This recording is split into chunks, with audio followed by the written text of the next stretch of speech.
ನಮಸ್ಕಾರ ಸ್ನೇಹಿತರೆ, ವಿಕ್ರಾಂತ್ ಕುಕಿಂಗ್ ಚಾನಲ್ಗೆ ಸ್ವಾಗತ.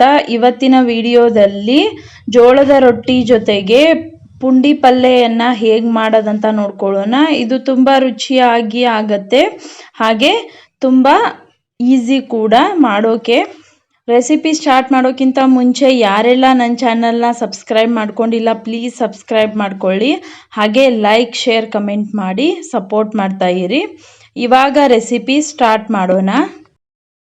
ಮೊದಲಿಗೆ ಇಲ್ಲಿ ಪುಂಡಿ ಸೊಪ್ಪನ್ನು ಚೆನ್ನಾಗಿ ಬಿಡಿಸಿ ಇಟ್ಕೊಂಡಿದ್ದೀನಿ. ಹಾಗೆ ಇದನ್ನು 2ರಿಂದ 3 ಸಲ ಚೆನ್ನಾಗಿ ವಾಶ್ ಮಾಡ್ಕೋಬೇಕು, ಅದರಲ್ಲಿರೋ ಮಣ್ಣಿನಂಶ ಎಲ್ಲ ಹೋಗುತ್ತೆ.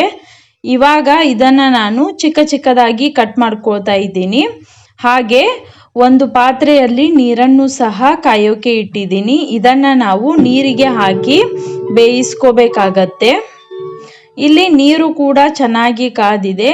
ನಾನು ಕಟ್ ಮಾಡಿ ಇಟ್ಕೊಂಡಿರೋ ಪುಂಡಿ ಸೊಪ್ಪನ್ನು ಇದರಲ್ಲಿ ಹಾಕಿ ಒಂದು 5ರಿಂದ 6 ನಿಮಿಷ ಮೀಡಿಯಂ ಉರಿಯಲ್ಲಿ ಚೆನ್ನಾಗಿ ಬೇಯಿಸ್ಕೊಳ್ತಾ ಇದ್ದೀನಿ. ಇವಾಗ ಇದು ಬೇಯೋವರೆಗೂ ಇದಕ್ಕೆ ನಾವು ಏನೇನು ಸಾಮಗ್ರಿಗಳನ್ನು ಹಾಕೋಕೆ ಬೇಕು ಅಂತ ನೋಡ್ಕೊಳ್ಳೋಣ.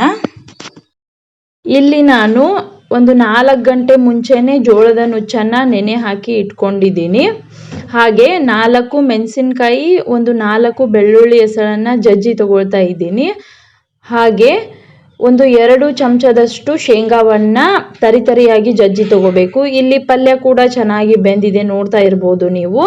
ಇದನ್ನು ನಾನು ನೀರನ್ನು ಸೋಸ್ಕೊಳ್ತಾ ಇದ್ದೀನಿ. ಹಾಗೆ ನೀರು ಸೋಸ್ಕೊಂಡಾದ್ಮೇಲೆ ಆ ಪಲ್ಯವನ್ನು 2 ಸಲ ತಣ್ಣೀರಿನಲ್ಲಿ ಹಿಸುಕಿ ನಾವು ವಾಶ್ ಮಾಡ್ಕೋಬೇಕು. ಅದನ್ನು ಅಲ್ಲೇ ಮ್ಯಾಶ್ ಮಾಡ್ಕೊಳ್ಬೇಕು. ಇವಾಗ ಇದು ಮ್ಯಾಶ್ ಮಾಡ್ಕೊಂಡಿದ್ದಾಗಿದೆ. ಆ ನೀರನ್ನು ಕೂಡ ನಾನು ಸೈಡಿಗೆ ತಕ್ಕೊಳ್ತಾ ಇದ್ದೀನಿ. ಇದಕ್ಕೆ ನಾನು ಡೈರೆಕ್ಟಾಗಿ ಜೋಳದ ನುಚ್ಚನ್ನು ಹಾಕ್ಕೊಳ್ತಾ ಇದ್ದೀನಿ. ನೀರು ಸಮೇತನೇ ಹಾಕೋಬೇಕು, ಯಾಕಂದರೆ ನಮಗೆ ಜೋಳದ ನುಚ್ಚು ಕೂಡ ಹದವಾಗಿ ಬೇಯಬೇಕು.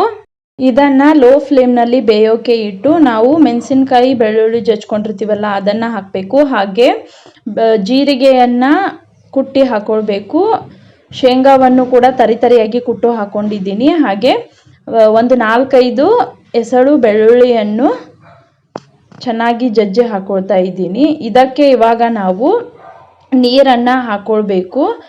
ನಮಗೆ ಜೋಳದ ನುಚ್ಚು ಚೆನ್ನಾಗಿ ಬೇಯಬೇಕು, ಆದ್ದರಿಂದ ಒಂದು ಅರ್ಧ ಗ್ಲಾಸ್ನಷ್ಟು ನೀರನ್ನು ಹಾಕಿದರೆ ಸಾಕು. ಇವಾಗ ಇದನ್ನು ಲೋ ಫ್ಲೇಮ್ನಲ್ಲೇ ನಾವು ಬೇಯೋಕ್ಕೆ ಇಟ್ಬಿಡೋಣ. ಹಾಗೆ ಇದಕ್ಕೆ ಒಂದು ಸ್ವಲ್ಪ ಅರಿಶಿಣವನ್ನು ಹಾಕ್ಕೊಳ್ತಾ ಇದ್ದೀನಿ.